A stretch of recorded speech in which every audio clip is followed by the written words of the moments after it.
Good evening, ladies and gentlemen. Welcome to Druk's Unboxing. South Africans will be focusing on the heavyweights doing their thing there in the UK, and so will many of you. But don't forget, after that, it's about 3 a.m. on the zone here, Sunday morning in South African time. It's Saturday evening there in the United States. There will be a trilogy playing off on the zone between two of the greatest little men.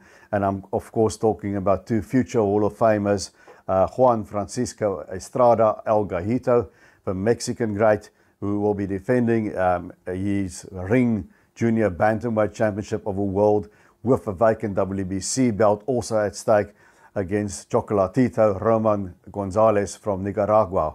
Now it will be their third meeting. Chocolatito won their first. It was an absolute war. About 8 years later, they ran it back. It was another war, another one for the ages.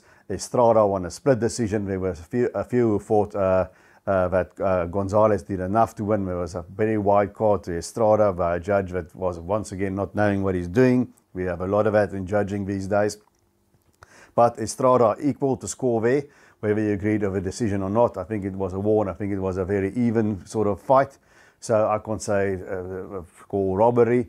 I've also thought that Chocolatito did just enough. But Estrada gave a very, very good account of himself, and he's still the champion. And Gonzalez has to take it back from him. Now, Chocolatito Gonzalez, Juan Francisco Estrada, they know each other like a book. Estrada is your classical boxer puncher, and Chocolatito is a volume punching pressure fighter who's an absolute master of cutting off a ring, and he blocks and parries and slips and slides of his shoulders, and his arms and his gloves punches really, really well. He's got a high work rate. His accuracy is amazing. What I like about Chocolatito is how he steps with his punches is out there, and then he just steps in your face and hits you with a left hook and then an uppercut, and he just keeps going and going and going. He's perpetual motion. And Estrada can also fight very effectively off a back foot, like he did against Gonzalez in the last fight. He did some beautiful countering as he's moving back, catching Chocolatito as he goes in. So I think this fight really, Gonzalez is 35 years old. He's a veteran. He has 51 fights, 3 losses, 41 knockouts. Most people get worn out by him. Those 3 losses, only a knockout loss to Srisaket Sorongvisai was decisive. His other points losses to Estrada and Sorongvisai were highly contested. And then we've got Estrada, who's got 43 fights, 28 wins, and also 3 losses. And he has never been stopped. And this is a fight between two greats of a little weights. And it's something that's for boxing connoisseurs and something that I'm certainly going to enjoy and get up early in the morning for. Who is going to win this one? It's hard to say. Look, Estrada has maybe got slightly less miles on the clock, but not that much. He's naturally, I think he looks to me like the bigger guy. Chocolatito, junior bantamweight, is not his best weight. I think junior fly was better suited to him. But they each know what they can do. Now, up close, Chocolatito is the better guy. He just outworks you. When you get a bit of distance, and in between the distance coming in with those counters, I think Estrada is a better guy. So it's going to be who controls the real estate in the ring most of the time.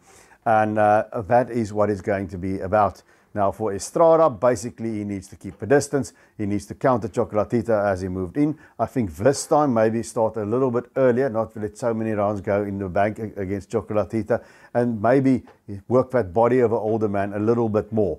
You know, that's all I think he can really do differently, because you're not going to outpunch Chocolatito. I mean, work the body a bit more, and the jab doesn't always work against Chocolatito, but try and establish a distance, work the body a bit more, and maybe not be so fan-friendly and just try and smother Chocolatito, hold him at one arm and just try to prevent some of the infighting a little bit and try to keep it more at a distance. That's what I would do if I'm Estrada, but I don't see Estrada initiating a clinch. He's going to fight with Chocolatito on the inside, and Chocolatito, I don't think he can stand very box on the outside. He's got to go in and he's got to make it an inside fight, and he's got to just simply outwork and overwhelm Estrada to make the judges score the rounds his way.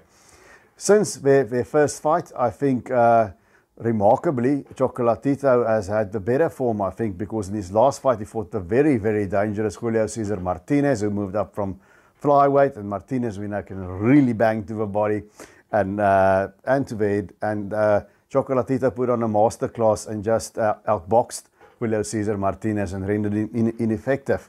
And that was a very good performance, a legacy-adding performance from Chocolatito. Juan Francisco Estrada basically had a stay busy fight against a lesser-known fighter. He wasn't really that impressive. He did what he had to do and he won.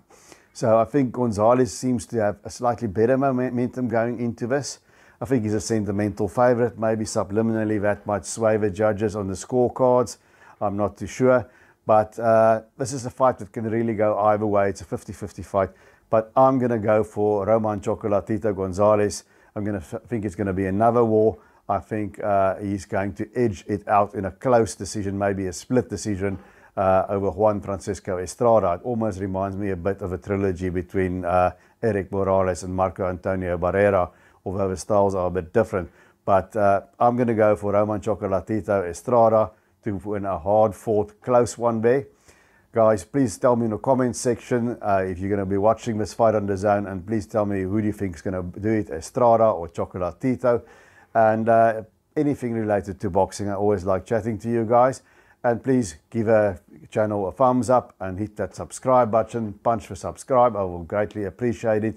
And until we see each other again, remember to keep those hands up.